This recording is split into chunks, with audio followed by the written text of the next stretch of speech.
जय हिंद दोस्तों, कैसे हैं आप सभी। मैं आपका दोस्त आर के बैंकिंग उड़ान से।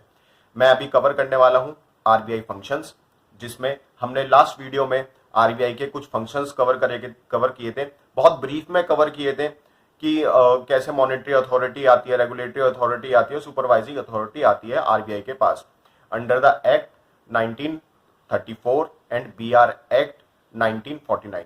आज हम पढ़ेंगे आरबीआई फंक्शंस के कुछ आगे के फंक्शंस जो इंपॉर्टेंट हैं। उनको मैं ब्रीफ में टॉपिक वाइज और पॉइंट वाइज मैं आपको इलेबोरेट करता हुआ चलूंगा कि वो उनका क्या इंपॉर्टेंस है, वो किस हेड के अंदर आते हैं। अननेसरी हम कोई हेड नहीं पढ़ेंगे, जो भी रहेंगे लिमिटेड ही हमारे आरबीआई के फंक्शंस हैं, हम उसी के अंदर पढ़ते हैं। चलिए बढ़ते हैं आगे नए टॉपिक की ओर।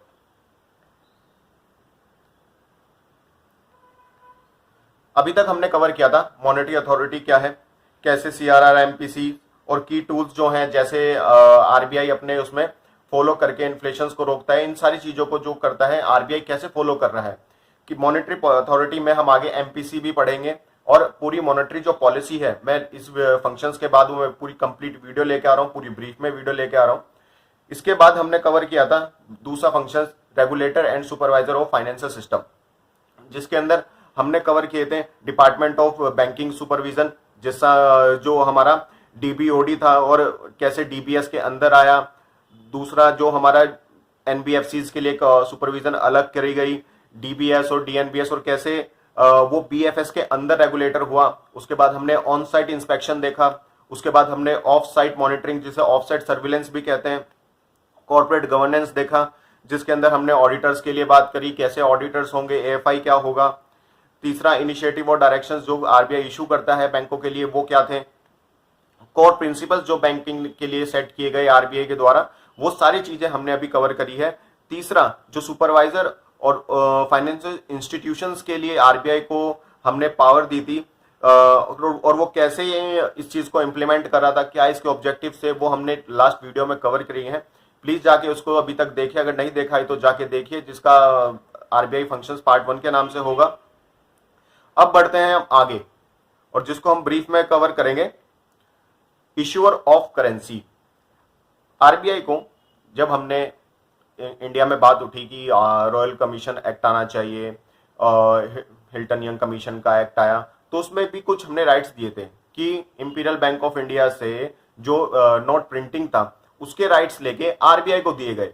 ठीक है, तो वहीं से राइट इसके पास भी है। 1934 से इश्यूअर ऑफ करेंसी आरबीआई करता आ रहा है। करता तो बाद में रहा है, लेकिन उसमें 1934 में क्या हुआ, राइट्स दिए गए कि आपको करेंसी करनी है। लेकिन आते आते 1938 से 1940 के बीच में वो करेंसी इश्यू करना स्टार्ट करता है आरबीआई।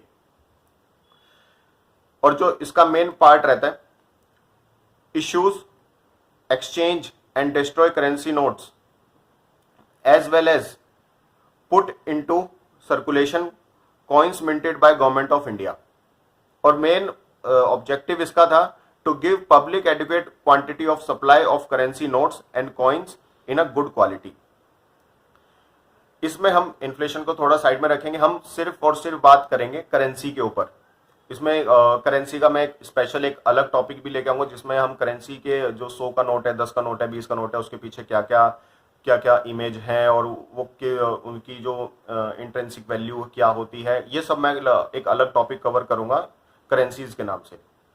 लेकिन आज हम पढ़ेंगे आरबीआई की एक्ट क्या है, आरबीआई का फंक्शन क्या है कि इश्यू ऑफ करेंसी को लेके।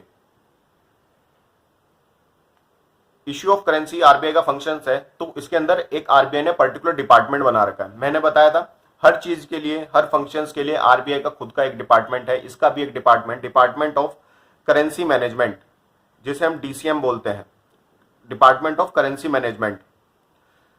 The department of currency management administrate currency management, a core function of reserve bank of India under the RBI act 1934। मैंने आपको बताया था कि इंडिया में जब आरबीआई की स्थापना हुई, आरबीआई एक्ट की स्थापना हुई, उस टाइम इसको पावर दी गई थी। लेकिन उसके बाद जाके ये आरबीआई ने अपने प्रिंटिंग नोट अपने पास रखे थे कि खुद से प्रिंट करा था और सर्कुलेशन में भी गवर्नमेंट्स के थ्रू, बैंकों के थ्रू आपको भेज रहा था।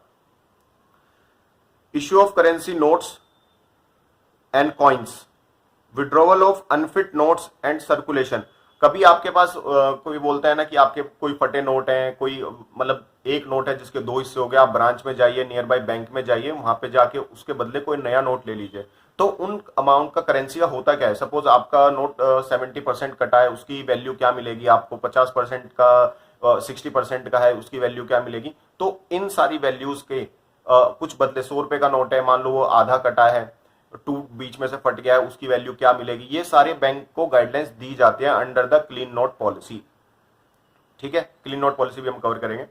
ठीक है, उसके बाद इसके अंदर उसकी जो मार्केट में है, फटे नोट है, गले नोट है, गंदे नोट है, कुछ भी है, आरबीआई ये चाहता है कि मेरे पास मार्केट में जो नोट रहे वो बिल्कुल अच्छे नोट रहे, करेंसी की जो करेंसी रहे जो वो बिल्कुल गुड लुकिंग में रहे, ऐसी कटे फटे ना सर्कुलेशन में रहे। इसलिए बैंकों को बोलते हैं कि आप अनफिट नोट आप अपने पास रखिए और मेरे को वापस भेजिए to the currency chest. Currency chest से फिर वो प्रिंटिंग प्रेस में जाते हैं। और जो आरबीआई है वो 18 इश्यू ऑफिस ऑफ आरबीआई से नेटवर्क जो है वो वहां से संभाल रहा है। कैसे, 4195 करेंसी चेस्ट है जहां से सर्कुलेशन होता है पैसों का,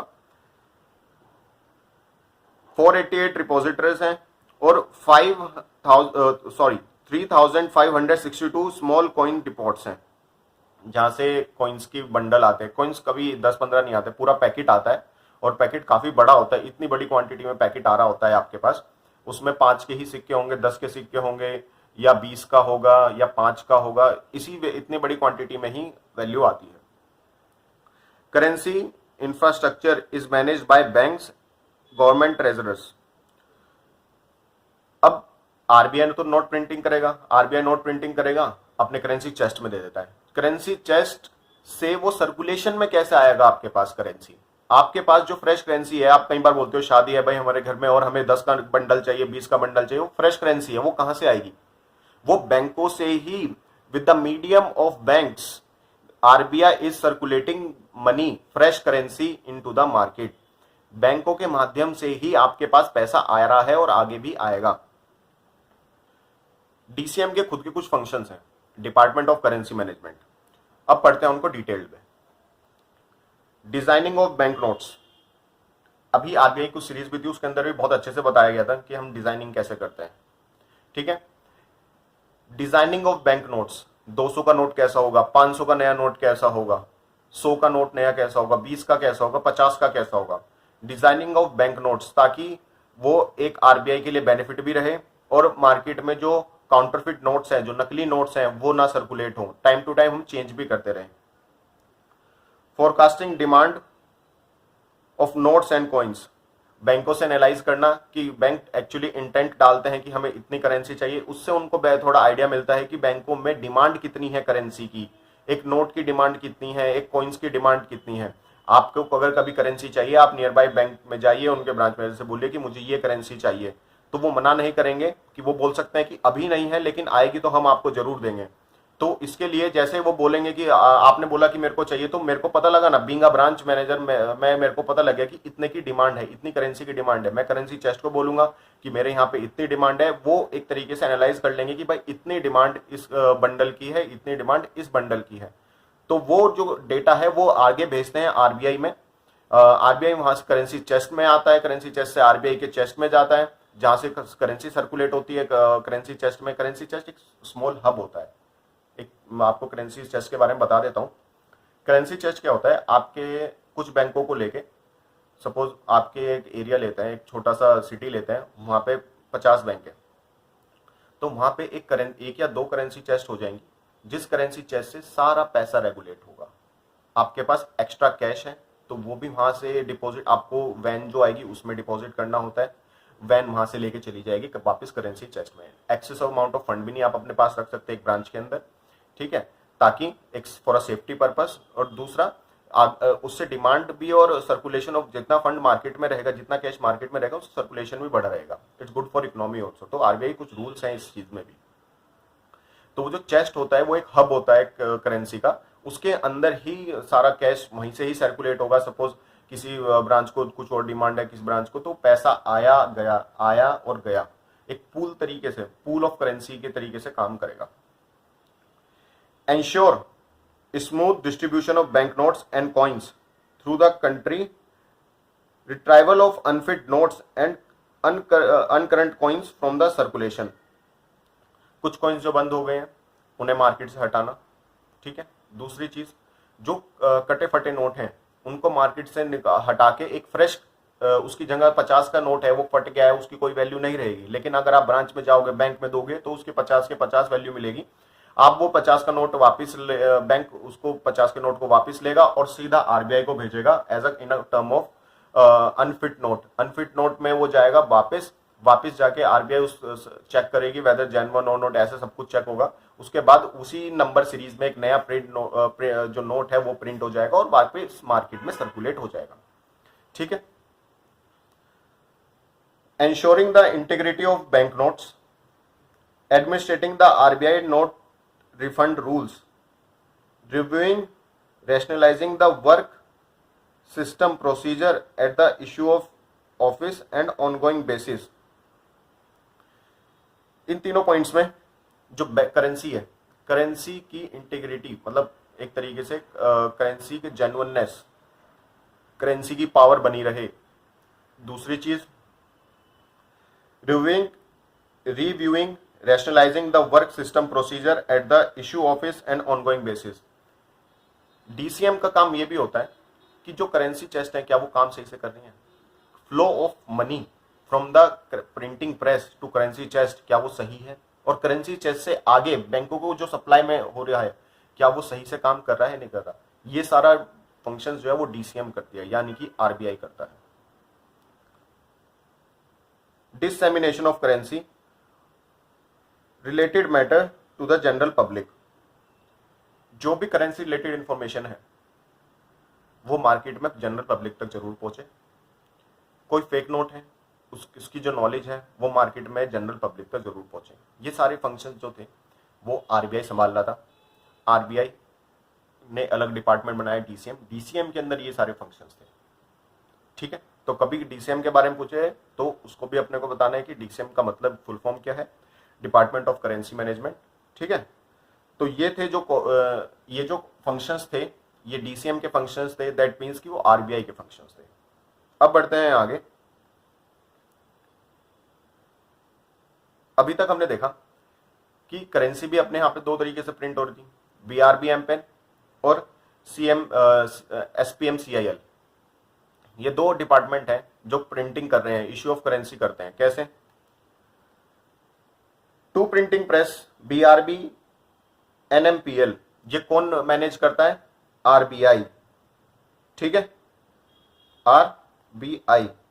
और एसपीएमसीआईएल ये कौन देखता है? ये देखती है गवर्नमेंट ऑफ इंडिया। कौन? Government of India. Printing press है ये सारी करेंसी के लिए, लेकिन इनको रेगुलेट कौन कर रहा है? दो आरबीआई के पास है, दो गवर्नमेंट ऑफ इंडिया के पास है, लेकिन रेगुलेशंस कौन, ओनरशिप है जो वो डिवाइड है, लेकिन रेगुलेशन कौन कर रहा है? RBI. To printing press Mysore Karnataka and Salboni West Bengal, इसके कौन देख रहा है? इसको देख रहा है आरबीआई। यहां पे क्या होता है? 2, 5, 10, 20, 50, 100, 200, 500, 2000 इन सबकी प्रिंटिंग होती है, जिसमें से कुछ नोट्स अभी सर्कुलेशन में नहीं है लेकिन वो लीगल टेंडर है, कुछ नोट्स लीगल टेंडर नहीं है, ठीक है। ये मैं जनरल बता रहा हूं। जो इसमें से कुछ करेंसी जैसे 2 और 5 है वो भी प्रिंटिंग में नहीं है लेकिन सर्कुलेशन में है, लीगल टेंडर अभी भी है। किसी के पास 2 का नोट है वो चला सकता है, सामने वाला एक्सेप्ट कर सकता है। Government notes are signed by governor of India, इसमें गवर्नर ऑफ इंडिया साइन करता है। वहीं पे एसपीएमसीआईएल उसके वो क्या करता है? वो नोट प्रिंट कर रहा है, वो सॉरी 1 रुपए का नोट प्रिंट करता है और जो कॉइन्स है वो मिंट कर रहा है। कॉइन्स के जो प्रिंटिंग होती है, जो छपना होता है, उसको मिंटेड बोलते हैं, मिंट करना। RBI has 2 more printing press owned by government of India, Nashik Maharashtra and Dewas MP. Coins are minted in 4 mint owned by government of India. The mint are located in Mumbai, Hyderabad, Calcutta and Noida. ये 4 जगह पे है जो main है, मुंबई, हैदराबाद, कलकत्ता और नोएडा। और इसके अंदर जो 1 रुपी कॉइन है, 1 रुपी का जो नोट है, कई बार होता है 1 रुपए का नोट आपको बहुत रेयर मिलता है, लेकिन वो प्रिंटिंग में रहता है। कैसे? Print bye government of India, signed by finance secretary of India.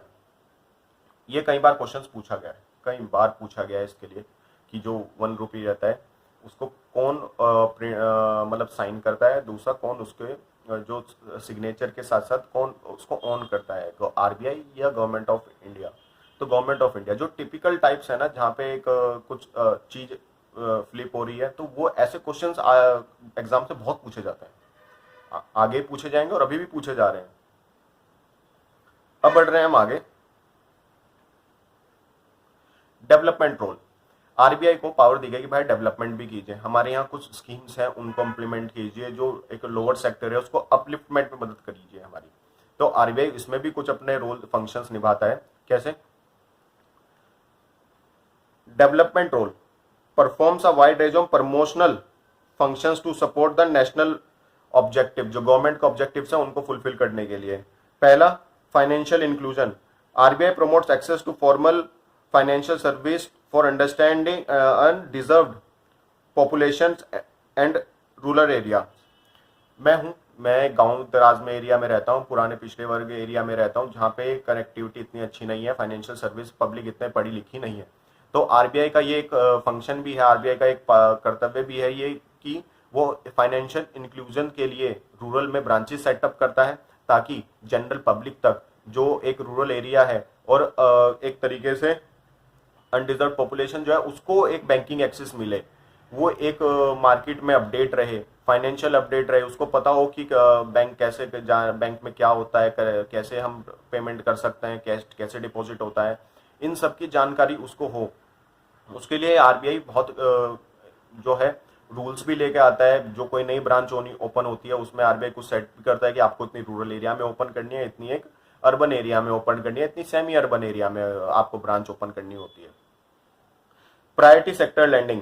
It ensure adequate credit flow and vital often neglected sector such as agriculture, small and medium enterprises, MSMEs and housing. Priority sector lending आगे एक बहुत बड़ा topic भी है, और financial inclusion भी एक बहुत बड़ा टॉपिक है, उसको भी हम उसमें काफी सारी स्कीम्स हम आगे कवर करेंगे। और प्रायोरिटी सेक्टर लैंडिंग इसके लिए तो पूरा एक डेडिकेटेड टॉपिक है जिसमें हम आगे जाकर कवर करेंगे, उससे बहुत क्वेश्चंस पूछे भी गए हैं। प्रायोरिटी सेक्टर लैंडिंग में आपको हल्का सा बताता हूँ और बहुत आराम से समझते हैं कि क्या हुआ कि सब लोग जो लोन दे रहे थे वो एक स्टैब्लिश सेगमेंट को ही लोन दे रहे थे, सैलरीड को ही दे रहे थे। कि एग्जांपल लेते हैं कि सैलरीड, उसके पास तो टाइम से सैलरी आएगी और रिपेमेंट भी कर देगा और कोई लॉस भी नहीं होगा। लेकिन वहीं पर एक फार्मर है जिसकी एक जो इनकम है वो अनइवन तरीके से आती है, मतलब कि उसका टाइमिंग नहीं है लेकिन इनकम आती है, क्या उसको भी लोन चाहिए क्योंकि वो रिपेमेंट कर सकता है। तो आरबीआई देखता है कि जब कोई एलिजिबल है, वो लोन रिपेमेंट कर पा रहा है और उस एरिया को लोन की जरूरत है अपलिफ्टमेंट के लिए, तो इस चीज के लिए आरबीआई ने कुछ रूल्स ले आया under the priority sector lending. इस चीज के अंदर पीएसएल के अंदर कुछ 40% आपको, या फॉरेन बैंक्स जो इंडिया में रहेंगे उनकी अगर 11 से कम ब्रांचेस समथिंग, उस चीज के लिए भी आरबीआई ने एक्ट बना रखा है जिसके अंदर उनको इतना अमाउंट ऑफ फंड लैंड करना है इसके डिपार्टमेंट में, इतने डिपार्टमेंट में। सपोज मेरे पास 100 रुपए हैं तो 40 आपको पीएसएल में जो अलग अलग डिपार्टमेंट हैं उसके अंदर आपको भेजना है, आपको उसके अंदर हर एक पर्सन को देना है। उसके अंदर भी एक पर्टिकुलर 40% कुछ है, उसमें भी डेडिकेटेड कुछ परसेंटेज है, इतना आपको इतने इतने में डिवाइड करना है, वो आपको पीएसएल में दिखेगा। और आरबीआई इस चीज के लिए वेरी स्ट्रिक्ट है, पेनल्टीज भी लगती हैं। Institutional development. RBI has played a key role in setting financial institutions to support specific economic sector including the industrial development, IDBI, industrial finance, IFCI, NABARD and national housing bank. ये जो कुछ institutions बनाए गए थे ये डेवलपमेंट के लिए बनाए गए थे। ये आरबीआई ने डेवलप किए थे ताकि एक डेवलपमेंट, एक सेक्टर का डेवलपमेंट हो, वो अपलिफ्ट हो और मार्केट में अपना एक तरीके से रिप्रेजेंट कर सके। Development of payment system to support the digital economy. RBI upgrade safety efficient payment system, NEFT, RTGS, UPI, and introduce central bank digital currency, CBDC। Digital rupee के बारे में आपने सुना है? डिजिटल रुपी अपने मोबाइल में वॉलेट में redeem आप अपने यहाँ पे कर सकते हो और किसी को पेमेंट कर सकते हो, वो डिजिटल रुपये का CBDC बोलते हैं जिसको।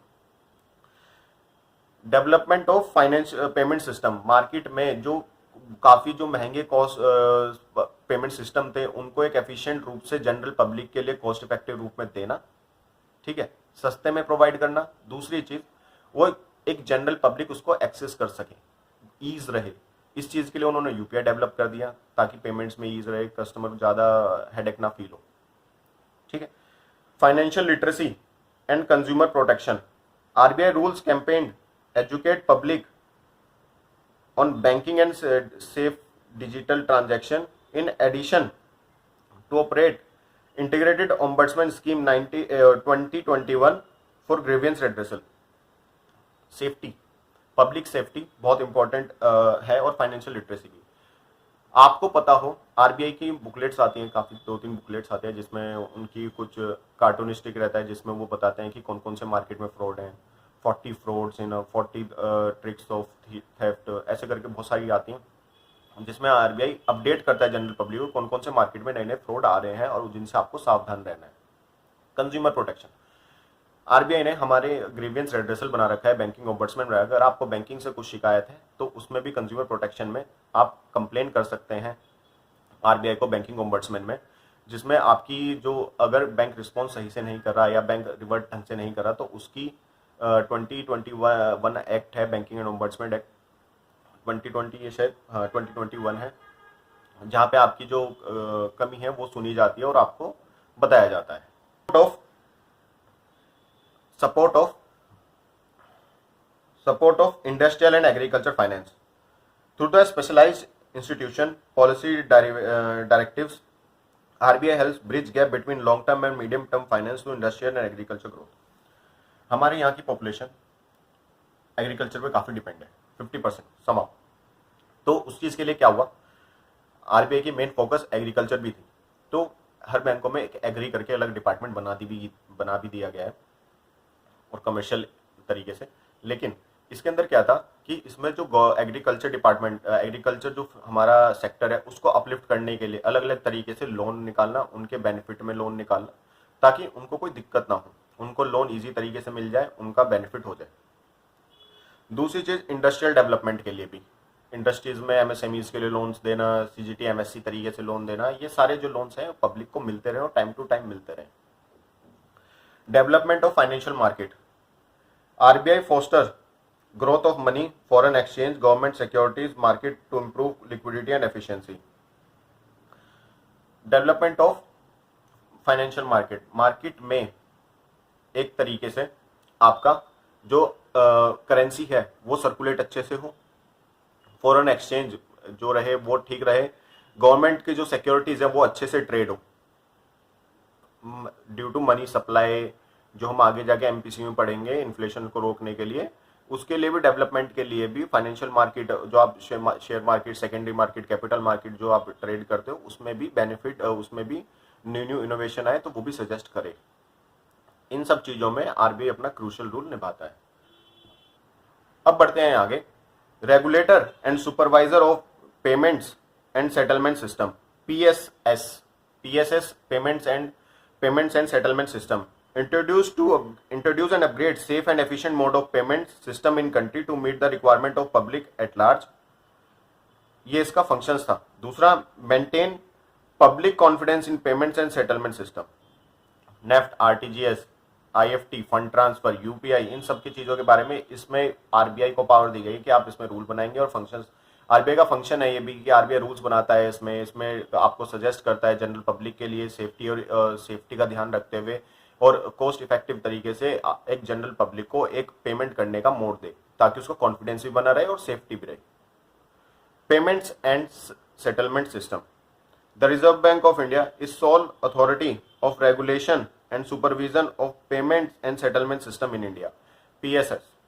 The function performed under the PSS act 2027 और इसके ऑब्जेक्टिव बहुत क्लियर है, ensure safe, secure, efficient, sound payment and settlement system, एक तरीके से सेफ हो, सिक्योर्ड हो और मतलब ईज रहे ऐसा पेमेंट सिस्टम देने के लिए। दूसरा, मेंटेन पब्लिक कॉन्फिडेंस इन पेमेंट, ताकि मैं आपको आरटीजीएस एनईएफटी को तो कॉन्फिडेंस रहे कस्टमर का कि सामने वाली पार्टी के पास पहुंच गया। Minimise systematic risk, prevent financial instability. Risk किस चीज का, कहीं पेमेंट हमारी इस अकाउंट से निकल के ऑटोमेटिक किसी दूसरे अकाउंट में ना चली जाए, मेरे साथ कोई फ्रॉड ना हो जाए, या नेट बैंकिंग कोई एक्सेस करके पैसे ना निकाले। इन सब चीजों के लिए, सेफ्टी के लिए आरबीआई बैठा है। Promote innovation modernisation while ensuring risk control. आपकी जो भी नए नए इनोवेटिव हैं मार्केट में, वर्ल्ड में क्या क्या नए नए पेमेंट सिस्टम चल रहे हैं, वो अडॉप्ट करना, उन इनोवेट करना, आप तक जनरल पब्लिक तक देना, ये सब आरबीआई करता है। और ताकि आपको कॉस्ट इफेक्टिव तरीके से और रिस्क को ध्यान में रखते हुए आपके पास वो चीजें मिले। अब इसमें दो फंक्शंस हैं, regulatory functions and supervisory functions. पहले हम पढ़ेंगे regulatory functions. Regulatory functions, authorized payments and settlement systems such as RTGS, NEFT, check clearing, card payment system और digital and electronic payment service। और जो भी आप कार्ड से पेमेंट करेंगे या नेफ्टी, आरटीजीएस या चेक भी डालते हैं, सीटीएस बोलते हैं, वो भी सब यही देखेगा। Prescribe policies, understand standards and operating guidelines for system participant. जो भी बैंक रहेंगे उनके लिए एक पर्टिकुलर गाइडलाइन बनाना, उनको कैसे ये फॉलो करना है, उस चीज के लिए भी आरबीआई उनको पर्टिकुलर गाइडलाइंस देता रहता है। Lay down technical, operational and risk management standard. RBI इनको टेक्निकल तरीके से और मल्टीपल तरीके से, जैसे आप सॉफ्टवेयर प्रोवाइड करना, एक तरीके से प्रोडक्ट प्रोवाइड करना, ये सब आरबीआई प्रोवाइड करता है बैंक्स को। Issue direction to banks and non bank payment system operators. Directions करना बैंकों और एनबीएफसीज को, जो नॉन बैंक इंस्टीट्यूशनल ट्रांजैक्शन करते हैं, उन सब के लिए आरबीआई इंस्ट्रक्शंस देता रहता है। और जो ऑपरेटर्स होते हैं बैंक्स, उनको भी। सुपरवाइजरी फंक्शन, रेगुलेटर में हमने देख लिया कैसे कैसे रेगुलेट होता है, अब सुपरवाइज कैसे करेंगे। Supervisory function, oversight and continuous monitoring of payment system operates and participants. जितने भी पार्टिसिपेंट्स हैं जो पेमेंट ट्रांजैक्शन इनिशिएट करते हैं, एनईएफटी, आरटीजीएस करते हैं, जो उनके हब हैं, ऑपरेटर्स हैं, जैसे बैंक्स हैं, उनको रेगुलर मॉनिटरिंग भी करता है। जैसे कि एक बैंक, जो बैंक्स के अंदर काम करते हैं, उनको पता है आरबीआई एक सेटलमेंट रिपोर्ट जनरेट करता है पूरे दिन में, जो जो ट्रांजैक्शन एनईएफटी, आरटीजीएस होती है, उन सब के लिए वो बैंक्स के पास ही रहती है। Conduct on site inspection end of site in surveillance. मैंने आपको बताया था कैसे कैसे ऑडिटर्स के बारे में पूरा डिटेल मैंने मॉनिटरी अथॉरिटी और रेगुलेटर एंड सुपरवाइजरी फंक्शंस में भी इसके बारे में बताया कि ऑफ साइट इंस्पेक्शन और ऑन साइट इंस्पेक्शन क्या होता है। Access risk related to settlement risk, credit risk, liquidity risk and operational and cyber risk। Settlement की पेमेंट मैंने यहां से करी, क्या वो सेटल्ड हो गई सामने वाले के अकाउंट में, that is called settlement risk. Credit risk, पैसा गया और पहुंचा नहीं, that's called credit risk. Liquidity risk, कि भाई sufficient amount of liquidity market में बनी रहे। ऑपरेशनल एंड साइबर रिस्क, मैं एनईएफटी यूज कर रहा हूँ, सॉरी मैं in terms of net banking, मैं जनरल पब्लिक की तरह बात कर रहा हूँ कि मैं एक नेट बैंकिंग यूज कर रहा हूँ, क्या उस नेट बैंकिंग को मैंने पेमेंट इनिशिएट करी और बीच में से ही साइबर फ्रॉड होकर वो पेमेंट कहीं और चली गई, इन सब के रिस्क का जिम्मेदार कौन रहेगा, आरबीआई। और ये हमारा जो सिस्टम है बहुत ज़्यादा साउंड है, बहुत ज़्यादा अच्छा सिस्टम है हमारा, ताकि best in class in world में हमारे बैंकिंग सिस्टम को देखा जाता है। Ensure compliance with RBI regulations and international best practice। Best India में बेस्ट स्टैंडर्ड ऑफ बैंकिंग लाने की जिम्मेदारी भी आरबीआई की है, ताकि पब्लिक तक एक बेस्ट चीज पहुंच सके। दूसरा, जो एक वो पॉलिसीज, प्रिंसिपल या रूल्स जनरेट करते हैं जो बैंकों के लिए कंप्लायंस जनरेट करते हैं, बैंकिंग फाइनेंशियल इंस्टीट्यूशंस के लिए, उन सब के पास वो उसके कंप्लायंस में रहें या उसके जो रेगुलेशन दी गई है उसी में ही काम करें। आज हमने मेन जो फंक्शंस हैं वो कौन कौन से कवर करे हैं। Regulator and supervisor of payment and settlement system, development role और इश्यूर ऑफ करेंसी। ये जो मेन टॉपिक्स हैं ये तीन हमने आज ब्रीफ में कवर करे हैं, ये सब कुछ डिटेल्ड हैं, ठीक है। अब आगे जो हम कवर करेंगे वो और बैंकर्स बैंक रहेगा, issuer of bank, government's bank रहेगा, कस्टोडियन ऑफ फॉरेक्स रहेगा, issuer of licence to financial institution रहेगा। 4 टॉपिक्स हैं जो हम नेक्स्ट क्लास में कवर करेंगे और ब्रीफ में कवर करने वाले हैं। एक भी चीज हम नहीं छोड़ने वाले हैं इस चीज में। तो देखते रहिए, अच्छा लगे तो लाइक कीजिए, सब्सक्राइब कीजिए। जय हिंद, जय भारत। उड़ते रहो, बढ़ते रहो।